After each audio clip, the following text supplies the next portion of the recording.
नमस्कार, मैं हूं संदीप चौधरी। दिल्ली में वोटिंग के लिए सिर्फ 6 दिन बचे हैं। आज मोदी ने दिल्ली में दूसरी चुनावी रैली की। सही मायने में यह पहली चुनावी रैली है। बिना केजरीवाल का नाम लिए अटैक किया। ओबामा के दौरे को दिल्ली के चुनाव में भुनाते दिखे और आज ही केजरीवाल ने 70 पॉइंट वाला ऐसा चुनावी घोषणा पत्र जारी किया है जिसमें वादों की बौछार कर दी। लेकिन फंड कहां से आएगा, केजरीवाल ने यह साफ नहीं किया। जबकि बीजेपी तो अभी घोषणा पत्र ही नहीं लाने वाली है। मोदी अभी दिल्ली में 3 और रैली करने वाले हैं। सवाल है कि क्या मोदी की रैली से बीजेपी की फिजा दिल्ली में बदलेगी। सबसे पहले इसी मुद्दे पर हम बात करेंगे, लेकिन पहले सुनते हैं क्या कुछ कहा आज नरेंद्र मोदी ने। क्या मोदी की रैली से बीजेपी की फिजा बदलेगी? एक बड़ा चतुर ऑटो रिक्शा वाला था। लोगों की आंख में पल भर के लिए धूल कैसे झोंकना बड़ा माहिर था। तो उसने अपनी ऑटो रिक्शा पे बोर्ड लगाया था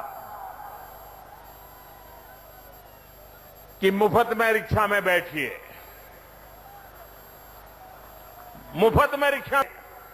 तो कोई भी बाहर का व्यक्ति आता था, उसको लगता है यार तो बड़ा सेवाभावी व्यक्ति है, मुफ्त में बिठाता है, तो बैठ जाते थे।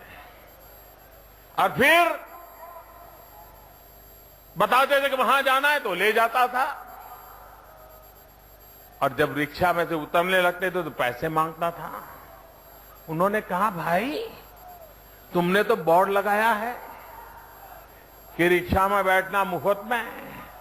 तो उसने कहा, सही है, बैठना मुफ्त में है, लेकिन उतरना पैसे दे करके। भारतीय जनता पार्टी का घोषणा पत्र प्रधानमंत्री जी ने जारी कर दिया। वो घोषणा पत्र मैं लेके आया हूं। ये बीजेपी का घोषणा पत्र है जी।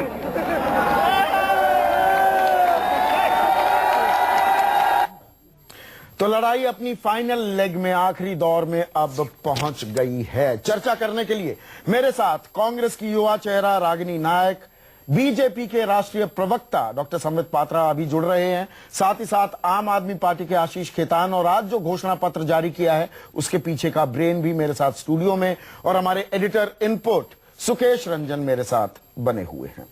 आशीष, घबरा तो नहीं रहे?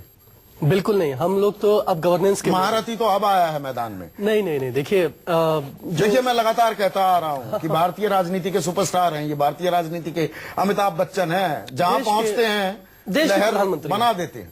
देश के प्रधानमंत्री हैं। देश ने प्रधानमंत्री चुन लिया। चुनाव प्रचार के माहिर हैं।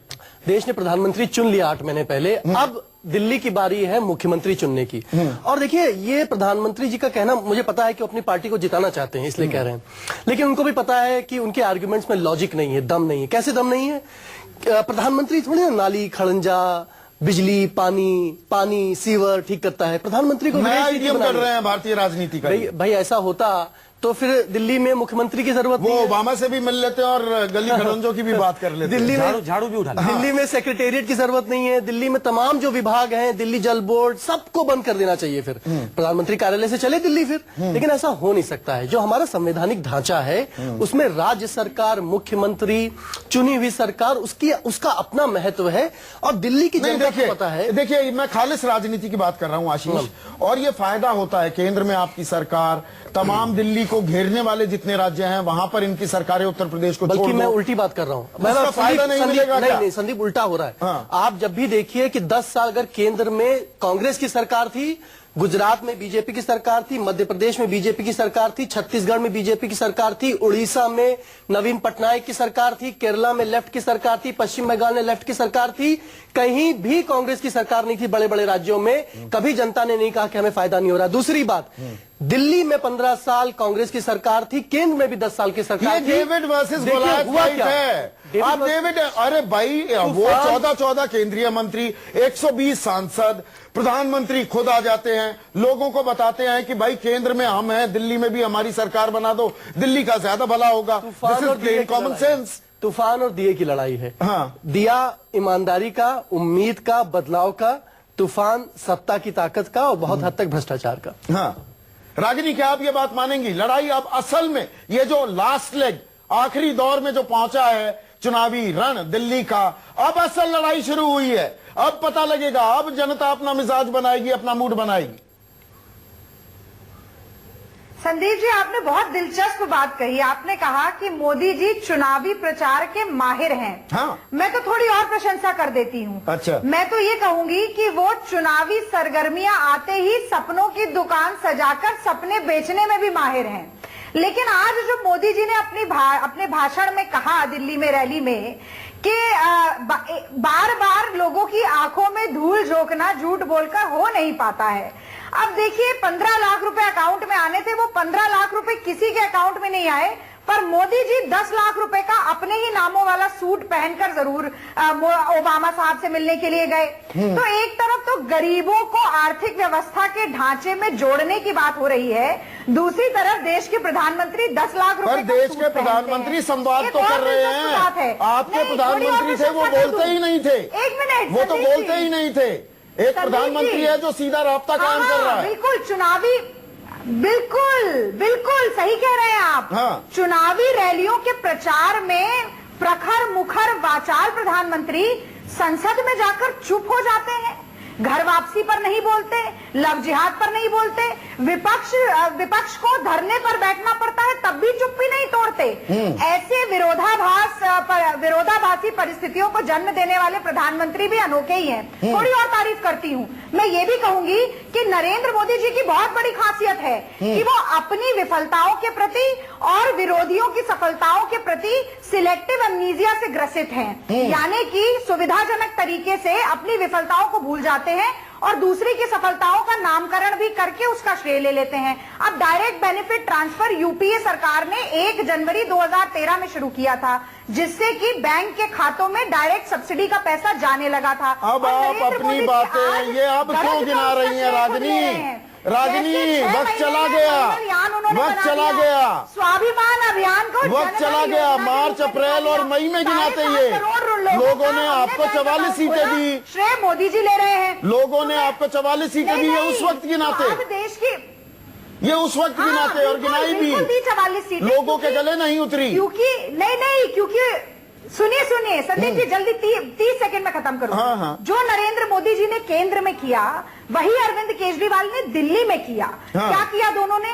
उन्होंने कहा कि हम एक नई राजनीति की शुरुआत करेंगे जो कि राजनीतिक ढांचे में आमूलचूल परिवर्तन लेकर आएगी। हाँ। और आज 49 दिन में जो हमने दिल्ली की दशा देख ली और अप्रत्यक्ष रूप में 7 से 8 महीने में देख ली, 30% बिजली का बिल ज्यादा दे रहे हैं, सब्जियों के दाम आकाश छूने लगे थे, पुलिस वालों की पिटाई अब ये हो गया, अब ये चुनावी सभा में तब्दील हो गया, चर्च तोड़े जा रहे हैं। ठीक है, मैंने आपको काफी वक्त दिया। डॉक्टर पात्रा, अब मुझे ये समझाइए, नरेंद्र मोदी, और मैं लगातार ये कहता आ रहा हूं, मुझे कहने में कोई गुरेज नहीं है दोहराने में, at the risk of annoying a lot of my viewers, कि अमिताभ बच्चन हैं भारतीय राजनीति के इस वक्त नरेंद्र मोदी, पर अब वो देश के प्रधानमंत्री भी हैं। बीजेपी के पास प्रधानमंत्री मोदी के अलावा कोई चारा नहीं है क्या? अब वही आपके खैर खवैया हैं क्या? और इसलिए भी पूछ रहा हूं, आज हमने एक और वीकली सर्वे किया, उसमें आम आदमी पार्टी 43% की पहली पसंद, बीजेपी 42% की, आपकी मुख्यमंत्री पद की उम्मीदवार किरण बेदी 43% लोगों की पसंद, और केजरीवाल 50% लोगों की पसंद। केजरीवाल की काट किरण बेदी नहीं, नरेंद्र मोदी है। क्या बीजेपी यह भी संकेत दे रही है?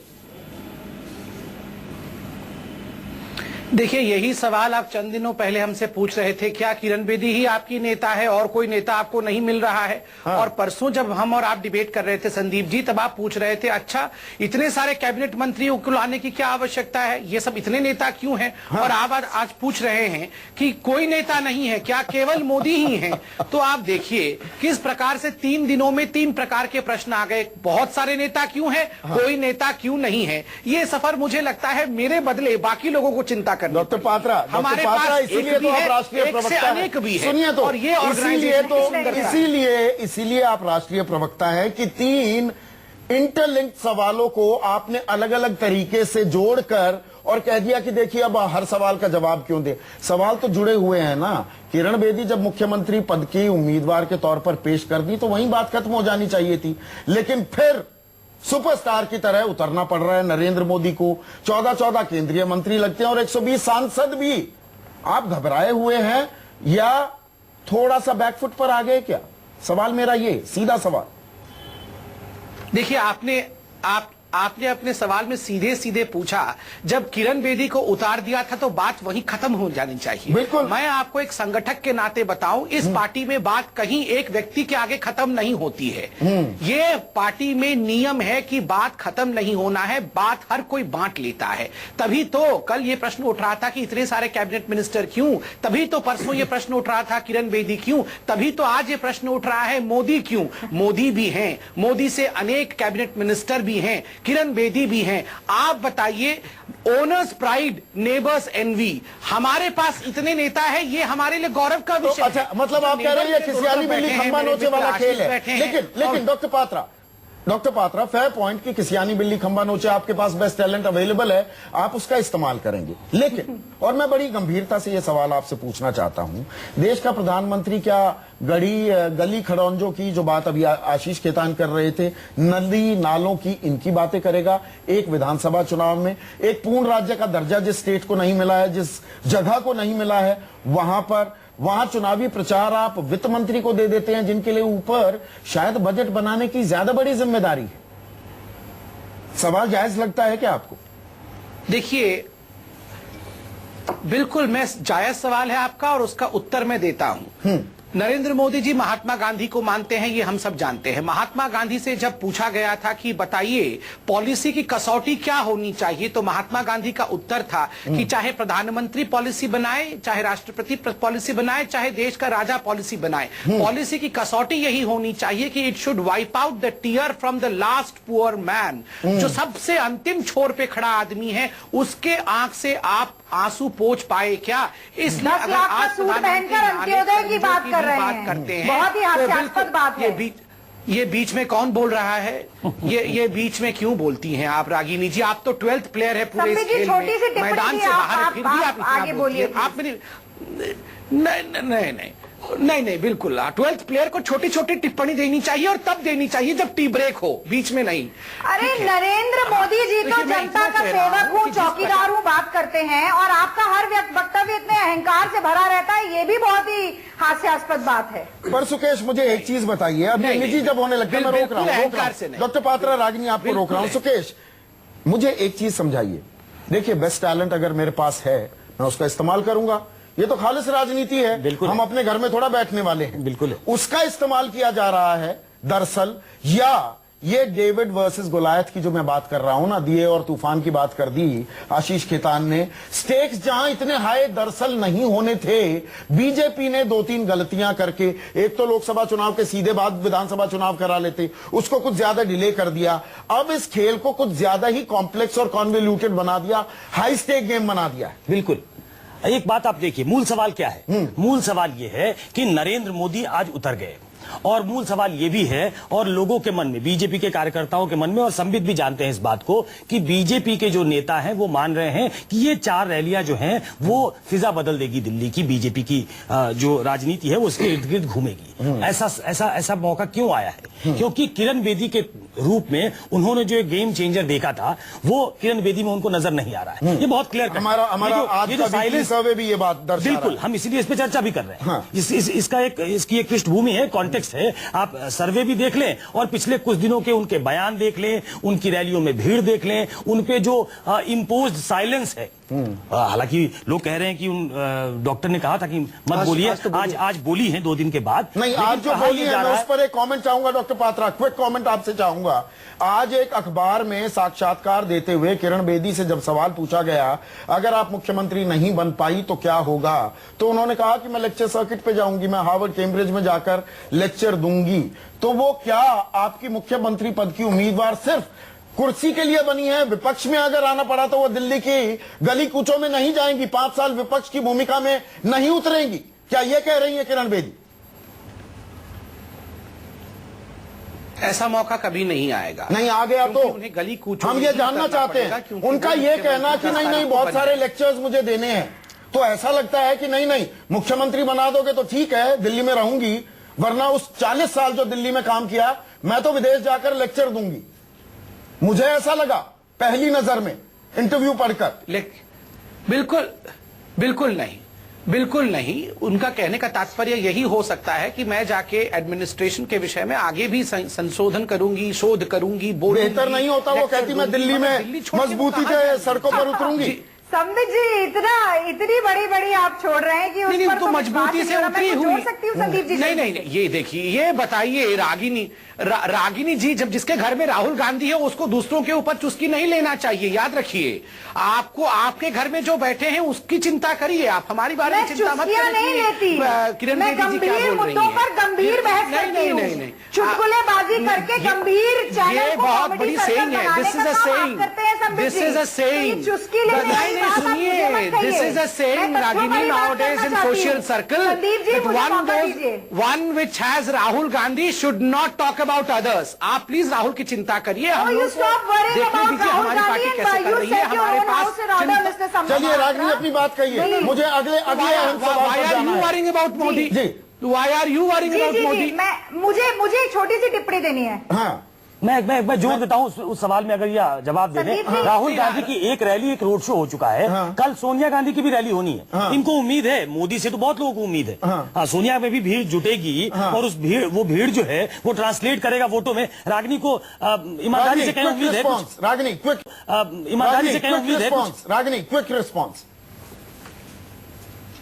जल्दी से बोलूंगी मैं। खुद राहुल और सोनिया जी को ही उम्मीद नहीं है तो रागिनी जी को कहां से उम्मीद होगी? रैली देख लें, दोनों में जितनी भीड़ आई, और सिर्फ नंबर्स की बात नहीं कर रही हूँ, जो स्पॉन्टेनिटी थी क्राउड की रोड शो के दौरान भी, वो कहीं किरण बेदी और मैं तो कहूंगी नरेंद्र मोदी जी की रैली से भी ज्यादा भीड़ थी। मैं खुद वहां पर मौजूद थी, पहली बात। दूसरी बात मैं जोड़ना चाहती हूँ कि किरण बेदी जी का एक बहुत बड़ा ट्रैक रिकॉर्ड उनका भी है, क्योंकि भारतीय जनता पार्टी और नरेंद्र मोदी जी ने आज ट्रैक रिकॉर्ड की बात की। जी। 4 बार उन्होंने अपने टेन्योर को आधा छोड़कर बिना परमिशन लेकर ड्यूटी छोड़ी, जिसे कि डिजर्शन ऑफ सर्विस कहते हैं। इसी कारणवश उनको कभी भी इंडियन पुलिस मेडल या प्रेसिडेंट्स पुलिस मेडल मिला नहीं। और मुझे लगता है कि आज जो साक्षात्कार में उन्होंने कहा, वो भी एक तरीके से डिजर्शन ऑफ सर्विस ही है। जब वो पार्टी में आई तब भी ये सवाल पूछे गए कि ऐसा अगर आप जनवादी राजनीति करना चाहती हैं, जनसेवा करना चाहती है, तो आपने ये क्यों कहा कि हम ठीक है, भारतीय 30 जनता सेकंड है, पार्टी ज्वाइन संबित, करेंगे, आपका केवल रिस्पॉन्स ना सीएम लूं पद, तो मुझे चाहिए है। तो ये बहस सवाल लगेगा। बार-बार किरण आपका बेदी जी को रिस्पॉन्स, इनके जवाब देने डिजर्शन पड़ेंगे। ऑफ ड्यूटी, गंभीर आरोप लग रहा है किरण बेदी पर।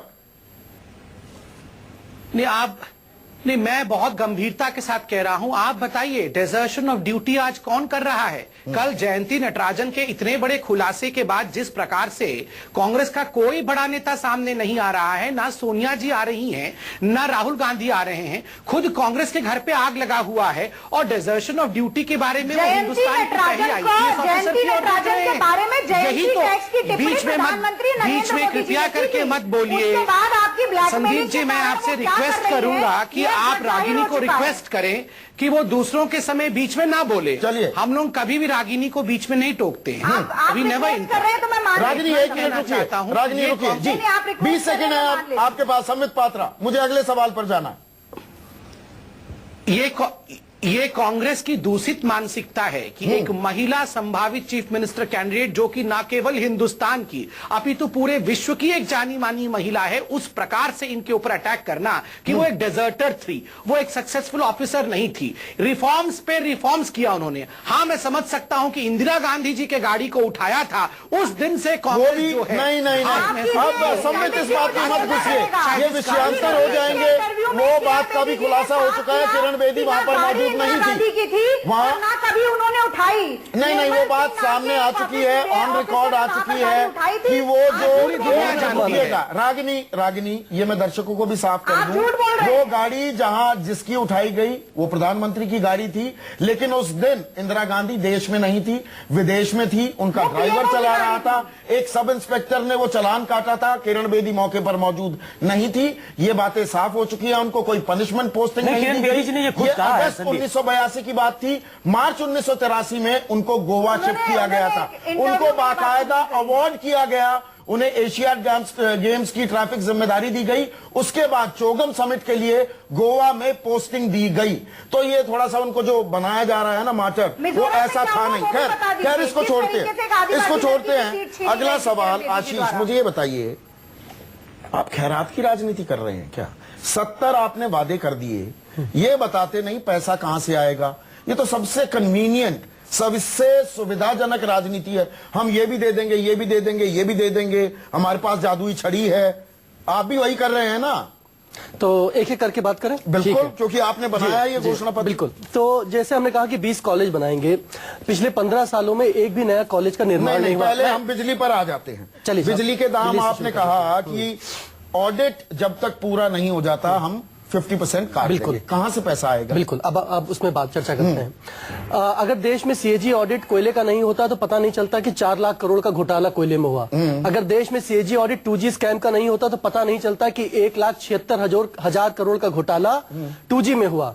हम चाहते हैं कि बिजली कंपनियों का सीएजी ऑडिट है। संदीप, मैं पूरी जिम्मेदारी के साथ बात कह रहा हूं, आपके दर्शकों से कह रहा हूं कि हमारे पास आज इतना सबूत है कि अनिल अंबानी की कंपनियों ने दिल्ली की जनता को लूटा है। हम वो अभी सबूत नहीं रख रहे हैं दिल्ली के सामने, वरना कहेंगे नकारात्मक राजनीति कर रहे हैं। वो करते हैं ना। सुन लीजिए, बात तो सुन लीजिए। नेक्सेस है, भारतीय जनता पार्टी और कांग्रेस की नेक्सेस है बिजली कंपनियों के साथ।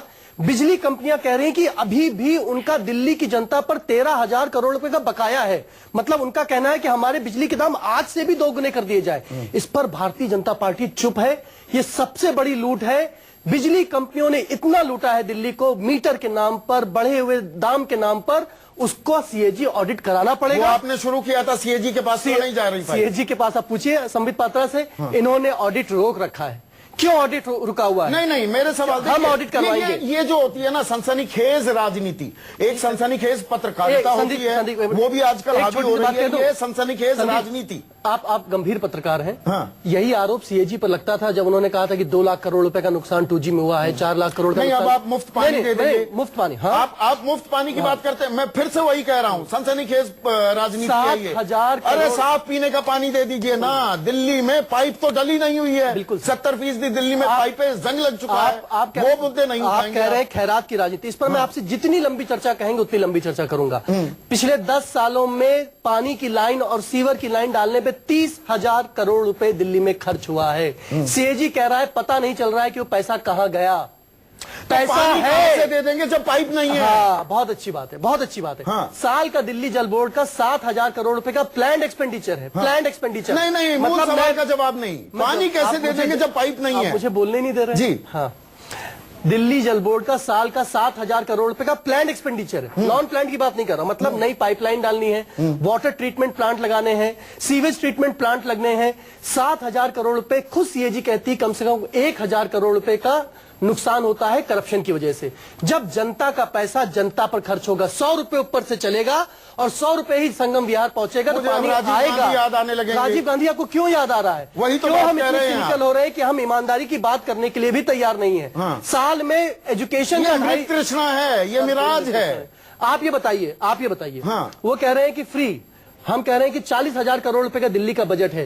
2,500 करोड़ रुपए शिक्षा का, 4,000 करोड़ रुपए स्वास्थ्य का, 7,000 करोड़ रुपए पानी का, 3,000 करोड़ रुपए बिजली का। मेरी बात मेरा सुनिए। सर चकराने लगता है जब इतने आंकड़ेबाजी पैसे है। हैं। नहीं, संबित पात्रा, आंकड़े समझने पड़ेंगे और जनता को भी समझना पड़ेगा। ये हल्की राजनीति हो रही है क्या? पूरी जिम्मेदारी से, गंभीरता से ये सवाल आपसे भी, क्योंकि 10 तारीख को प्रधानमंत्री नरेंद्र मोदी रामलीला मैदान से कहते हैं 2022 तक सबको पक्का मकान दे दूंगा, सारी झुग्गी झोपड़ी रेगुलराइज कर दी जाएंगी, कंक्रीट जंगल बनाएंगे क्या? वो कह रहे हैं माफिया खत्म कर देंगे, बल्कि माफिया राज बढ़ने ही जाएगा क्या? दिल्ली उससे ज्यादा अनप्लान्ड नहीं हो जाएगी क्या? ये खैरात की राजनीति हो रही है क्या? संबित पात्रा। देखिए, 2 चीजें हैं। जहां तक 2022 तक पक्के मकान देने का विषय है, 67 में भी और 70 के दशक में जब मेट्रोपॉलिटन काउंसिल दिल्ली में था, 2 बार 1200 कॉलोनियों को एज इज वेयर इज, वो जो कानून है एज इज वेयर इज के बेसिस पे हमने रेगुलराइज किया था। अभी जो झुग्गी झोपड़ियां हैं उनको भी आज नरेंद्र मोदी जी ने बड़े स्पष्टता के साथ कहा है कि as is where is clause के अंतर्गत उसी जगह पे जहां वो है उसी जगह पे पक्के मकान बना के दिए जाएंगे। ये हमने वादा किया है, हम इसे निभाएंगे। मगर एक छोटी सी बात मैं रखना चाहता हूं। मैं अभी आम आदमी पार्टी के मैनिफेस्टो को देख रहा था, 2013 के मैनिफेस्टो को भी देखिए। उन्होंने कहा था 500 स्कूल बनाएंगे। 500 स्कूल का मतलब होता है साल में लगभग आप लेके चलिए 10 स्कूल 1.5 स्कूल बन रहे हैं, 10 से भी अधिक स्कूल, 100 स्कूल बन रहे हैं, 100 स्कूल बन रहे हैं। महीने में लगभग आप लेके चलिए 8 से 10 स्कूल बनना है। जब 49 डेज की सरकार थी तो कम से कम 8 या 9 स्कूल तो बन जाने चाहिए थे इनके। आप बताइए एक स्कूल मुझे दिखा दीजिए जो इन्होंने 49 इस पर हम चर्चा जारी रखेंगे, ब्रेक लेना पड़ेगा मुझे। अहम सवाल उठाया आपने और आम आदमी पार्टी से यह सवाल पूछा जाएगा। रागिनी भी चर्चा में मौजूद हैं। सबसे बड़ा सवाल में बात दिल्ली की, और दिल्ली की बात क्यों कर रहे हैं? क्योंकि आज प्रधानमंत्री नरेंद्र मोदी भी स्टार प्रचारक के तौर पर चुनावी रण में कूद पड़े। साथ ही साथ आम आदमी पार्टी ने अपना घोषणा पत्र भी जारी कर दिया। संबित पात्रा, घोषणा पत्र आपका क्यों नहीं आ पा रहा? आ जाएगा, बिल्कुल इंतजार करिए। The wise man speaks at the end. जो बुद्धिमान होता है वो अंत में कहता है और अंत में हम कहेंगे। हाँ। और बिल्कुल विजन डॉक्यूमेंट लेके आएंगे। जहां तक कांग्रेस के घोषणा पत्र का सवाल है, मैं तो चंद दिनों से कह ही रहा हूं, वो तो प्रायश्चित पत्र है, वो घोषणा पत्र थोड़ा ही है। हाँ। वो तो टीजर है एक तरह से कि देखो ऐसा हम तो ये सब कर सकते थे, हमने नहीं किया, आप क्या कर लोगे? कहीं ऐसा तो नहीं कि आम आदमी पार्टी 3 महीनों से अपना दिमाग खर्च कर रही थी, उन्होंने सारे मुद्दे तो कवर कर लिए, आप अलग से क्या देंगे? तो घोषणा पत्र जारी ही ना करो, विजन डॉक्यूमेंट दिखा दो।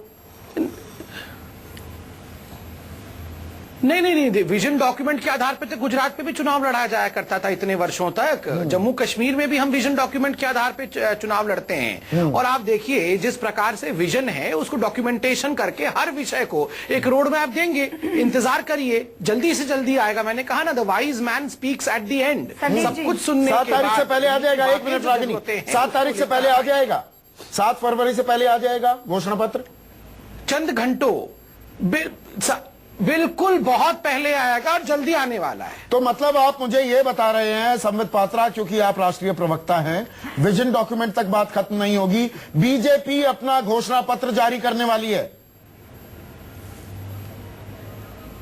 नहीं, मैं ये बता रहा हूं कि जो विजन डॉक्यूमेंटेड होता है उसमें और मैनिफेस्टो में क्या फर्क है? चलिए, फिर आप फर्क तो वही है ना कि काम हमने करना है, वो वादा हम करते हैं। ठीक है, रागिनी आपका रिस्पॉन्स। संदीप जी, याद करिए लोकसभा के चुनाव के दौरान जब पहले फेज के इलेक्शन का दिन था, उस दिन भारतीय जनता पार्टी का मैनिफेस्टो आया था। तो संबित जी अगर कह रहे हैं कि इंतजार करिए मैनिफेस्टो आ जाएगा, तो मुझे लगता है कि 7 तारीख को ही मैनिफेस्टो आ जाए। अब नहीं सुन लिए, आगे भी कुछ जोड़ना चाहती हूँ। और मैनिफेस्टो नहीं आया है, इसी से ये बात पता चलती है, नाम चाहे कितने ही बदलते रहे, विजन डॉक्यूमेंट भी नहीं आया है। इसी से पता चलता है कि जनता की परेशानियों के प्रति कितनी संवेदनशीलता भारतीय जनता पार्टी की है। पर मैं आम आदमी पार्टी की तरफ भी कुछ बात जरूर कहना चाहूंगी। पहले तो एक सुझाव देती हूँ कि रहीमन धागा प्रेम का मत तोड़ो चटकाए, टूटे से फिर ना जुड़े, जुड़े गांठ पड़ जाए। तो एक बार तो गांठ पड़ चुकी है, क्योंकि जो इन्होंने कहा उसका बिल्कुल ही विपरीत किया 49 दिनों में, और अब ये दोबारा यही कर रहे हैं। एक तरफ ये बात करते हैं कि स्वराज बिल के जरिए हम सत्ता का विकेंद्रीकरण करेंगे, और पिछली बार जहां 70 मैनिफेस्टो आए थे हर विधानसभा के लिए एक, अब केवल 70 पॉइंट हो गए हैं। और मैं आप ही की बात से आगे बढ़ाती हूँ। आपने कहा कि पैसा कहां से लाएंगे? अरे पैसा उगाही के तो बड़े से बड़े इनके पास प्लान है। 20,000 रुपए की थाली बेच रहे थे, अब 20 लाख रुपए की थाली बेचेंगे, क्योंकि 40,000 करोड़ का दिल्ली का बजट है, उसमें इनकी 10 से 12 लाख करोड़ की योजनाएं तो सम्मिलित हो नहीं सकती। अब एक छोटा उदाहरण मैं और दे देती हूँ कि किस तरीके के इन्होंने वादे किए हैं। अरविंद केजरीवाल जी कहते हैं कि 1.25 लाख सीटें जो दिल्ली के कॉलेजों में है, मैं दिल्ली यूनिवर्सिटी की बात करूं तो 80 कॉलेजेस और डिपार्टमेंट करीब हैं जिनमें 1 लाख से ऊपर सीटें हैं। कह रहे हैं हम 20 कॉलेज बनाएंगे पर हम सीटों को डबल कर देंगे। तो भैया 80 कॉलेज में तो 1 लाख सीट हुई, पर आप 20 कॉलेज में किस तरीके से और 1.5 लाख सीटें बना देंगे? पता नहीं किस तरीके की बात है। रिस्पॉन्ड की रागिनी, क्योंकि सीधे सीधे आरोप लग रहे हैं, मेरा काम कम हो रहा है। रागिनी जरा अच्छा अब सुन लीजिए थोड़ा सा। आपने ठीक से हमारा मैनिफेस्टो पढ़ा नहीं, कोई बात नहीं, आप टीवी चैनल से बिजी रहती हैं। हमारे दिल्ली सरकार के आपको पता है कि 26 कॉलेजेस हैं, वहां पर जो एग्जिस्टिंग सीट्स हैं उनको हम डबल करेंगे। अंबेडकर यूनिवर्सिटी जो दिल्ली की बहुत अच्छी यूनिवर्सिटी निकल कर आई है, जिसपे हम सबको गर्व होना चाहिए, उसको एक्सपैंड करेंगे। और दिल्ली के बाहरी इलाकों में 20 नए कॉलेज बनाएंगे, क्योंकि वहां पर जमीन है, बाहरी इलाकों में जमीन है। हमने एजुकेशनिस्ट से बात करी, एक नया कॉलेज बनाने आएगा, एक नया कॉलेज बनाने केंद्र में तो आपके कट्टर प्रतिद्वंदी की सरकार है। सुन लीजिए, एक नया कॉलेज बनाने में 80 करोड़ रुपए का खर्च होता है, साल का 2500 करोड़ रुपए का प्लान एक्सपेंडिचर है। और मैं आपको बता दूं, हमने अभी 2 महीने पहले रिपोर्ट एक रिलीज की, जब आप आंकड़े रिलीज करते हैं ना, 5 सेकंड, चलिए बताइए। 56% से 60% तक प्लान एक्सपेंडिचर हर साल लैप्स कर जाता है, खर्चा ही नहीं होता है। यही हाल एमसीडी का है, यही हाल इस साल की दिल्ली सरकार का बजट का है, जो अरुण जेटली जी ने रखा था। 56 से 60% बजट प्लान एक्सपेंडिचर अभी तक खर्च नहीं हुआ है, साल खत्म होने वाला है, लैप्स हो रहा है, पैसा खर्च नहीं हो पाता है। दिक्कत है, पैसे की दिक्कत नहीं है, प्रॉपर बजटिंग हो, प्लानिंग हो, करप्शन फ्री डेवलपमेंट हो, स्कूल बने और प्राइवेट सेक्टर में। ये संबित के सवाल का जवाब मैं जवाब देता हूं। संबित सुन लीजिए, प्राइवेट सेक्टर में रोज नए स्कूल बन रहे हैं, प्राइवेट सेक्टर में रोज नए अस्पताल बन रहे हैं। 50 दिनों में कितने स्कूल बने? सर सुन तो लीजिए, ये कहना कि स्कूल एक दिन में बन जाएगा, सरकारी स्कूल 49 दिनों में बनाए। सर संबित भाई सुन लीजिए, मैं आपके टोका-टकी नहीं करता हूं। आपने लिखा है, कोई बात नहीं, आप इतना घबरा क्यों रहे, मुझे जवाब तो देने दीजिए।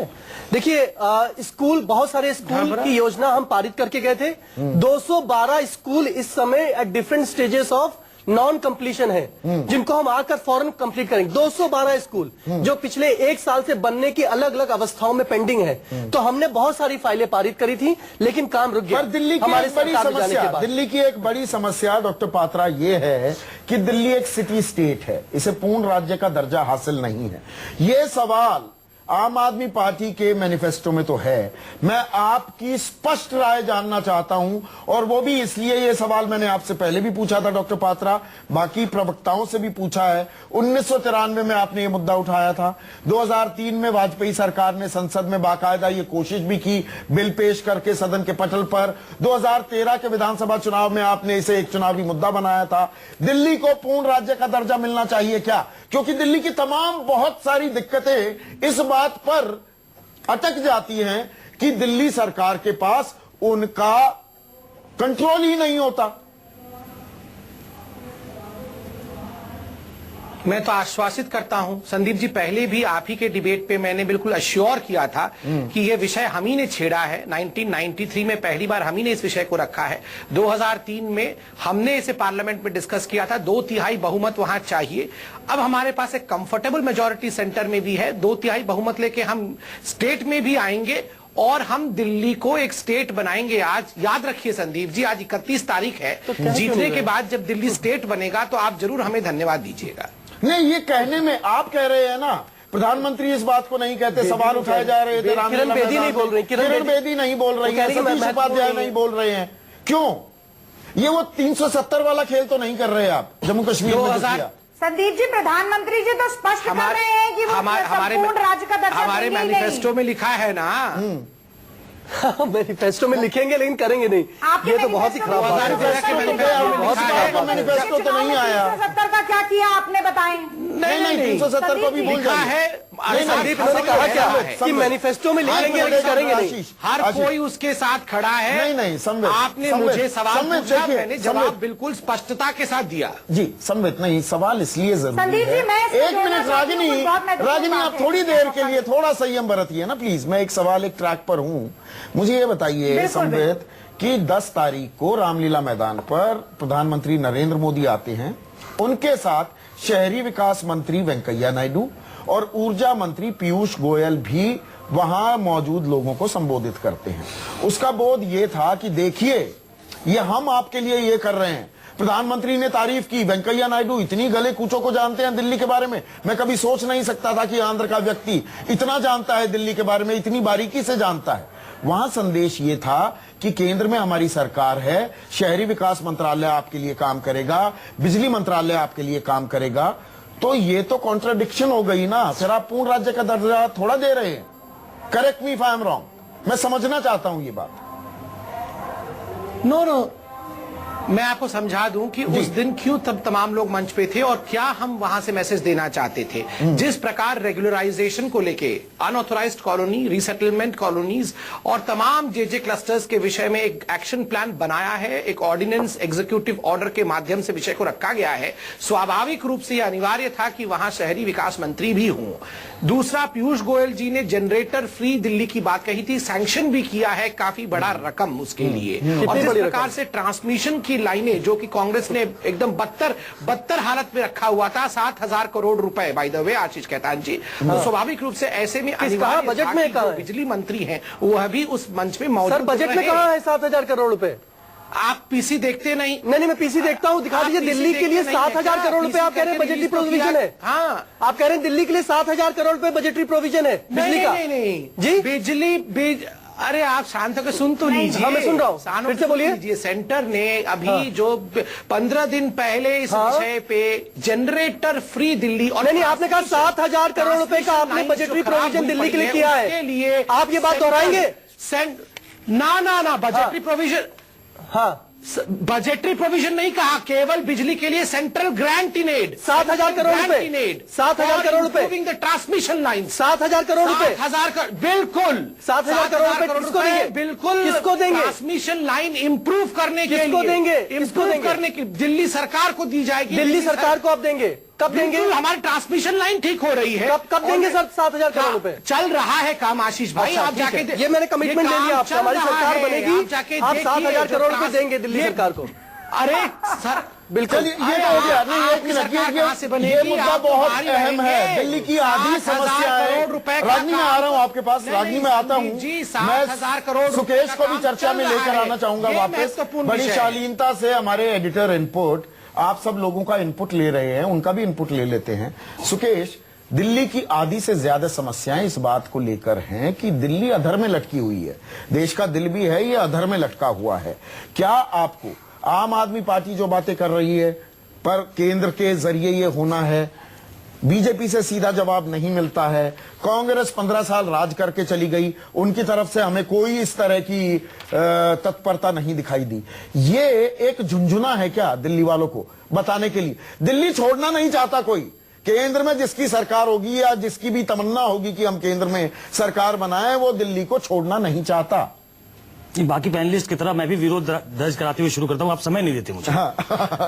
हमने एक सर्वे किया और थोड़ी देर पहले दिखाया, जिसमें हमने ये बताया है कि 58% लोग जो है वो चेहरों को देख रहे हैं, मुद्दे 42% देख रहे हैं।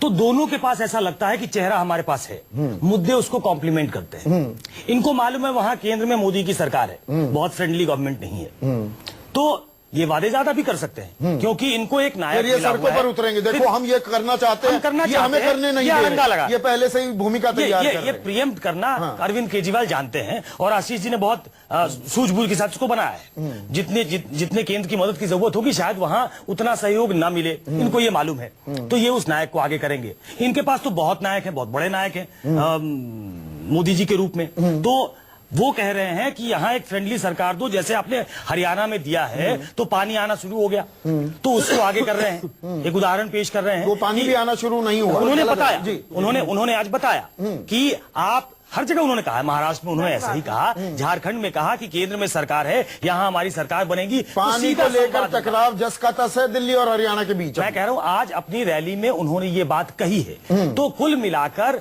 आप ये देखिए कि ये चुनाव पूरा जो है वो फेसेस के आधार पे हो रहा है, मुद्दे उसको बस कॉम्प्लीमेंट करने के लिए है कि हम ये करेंगे। लेकिन दुख की बात ये है, और वो कह रहे हैं कि विजन डॉक्यूमेंट लेके आएंगे। पिछले ये अभी जो 2014 का चुनाव था, 7 इनके जो सांसद थे, सातों एक मैनिफेस्टो लेकर आए थे, एक साथ प्रेस कॉन्फ्रेंस हुई थी, उसमें जो बहुत सारी बातें कही गई थी, मुझे लगता है वो भी गौण है, अभी तक उस पर चर्चा नहीं हो रही है। क्या दिल्ली की असल दिक्कत यह है कि दिल्ली पूर्ण राज्य नहीं है और सब झुंझुना दिखा रहे हैं, और आपने 15 साल तक दिखाया रागिनी, क्योंकि बहुतेरी बातों को लेकर शीला दीक्षित तत्कालीन मुख्यमंत्री ये कह दे, अरे भाई मैं क्या करूं, पुलिस तो मेरे मातहत नहीं है, सीधा उनका ये रिस्पॉन्स होता था।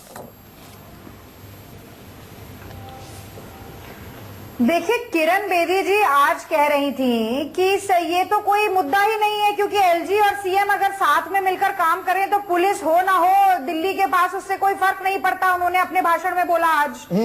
कल वेंकैया नायडू जी इसी तरीके की बात कह रहे थे। आज प्रधानमंत्री जी ने फिर यही बात कही कि अनिवार्य है कि केंद्र में जो सरकार हो वही राज्य में सरकार हो, तभी आपस में मधुर संबंध होंगे। क्योंकि मैं तो सिर्फ विश्वास करता हूं कोऑर्सिव फेडरलिज्म में। जब मैं भाषण देता था लोकसभा के समय, तब जरूर मैंने कहा था कि संघीय ढांचे की मजबूती होनी चाहिए, तभी देश मजबूत होगा। लेकिन आज तो यदि भारतीय जनता पार्टी की ही सरकार प्रदेश में बनती है या दिल्ली में बनती है तो दिल्ली विकास के पथ पर अग्रसर होगी, वरना नहीं होगी। तो मुझे बताइए कि जहां जो संबित पात्रा जी कह रहे हैं, अब आप इसको स्पिन दे रही हैं, आप बयान को स्पिन दे रही हैं, अपनी सुविधा अनुसार आप मरोड़ रही हैं। नहीं, मैं क्या अपनी सुविधा अनुसार बोली है मोदी जी ने? कोऑर्सिव फेडरलिज्म उन्होंने कोई शब्द का इस्तेमाल नहीं किया। मैंने भी उनका भाषण सुना। कोऑर्सिव फेडरलिज्म का इस्तेमाल नहीं किया, वो शब्द मेरा है, लेकिन बात ये बताना जरूरी है दर्शकों को। कह रहे हैं चलिए, ये तो खैर फिर एक और, ये किस तरीके का, एक और घंटा मैं निकालूंगा संघीय ढांचा तो तब मजबूत होगा एफपीसी से एक और घंटा निकालूंगा इस पर चर्चा के लिए। फिलहाल दिल्ली में कांटे की टक्कर जारी है, मुद्दे गौण हो रहे हैं, व्यक्तित्व और शख्सियत क्या हावी हो रही है दिल्ली वाले देख रहे हैं। डॉक्टर संबित पात्रा, रागिनी नायक, आशीष खेतान, सुकेश रंजन, आपका बहुत बहुत शुक्रिया। आज बड़ा सवाल में बस इतना ही। नमस्कार।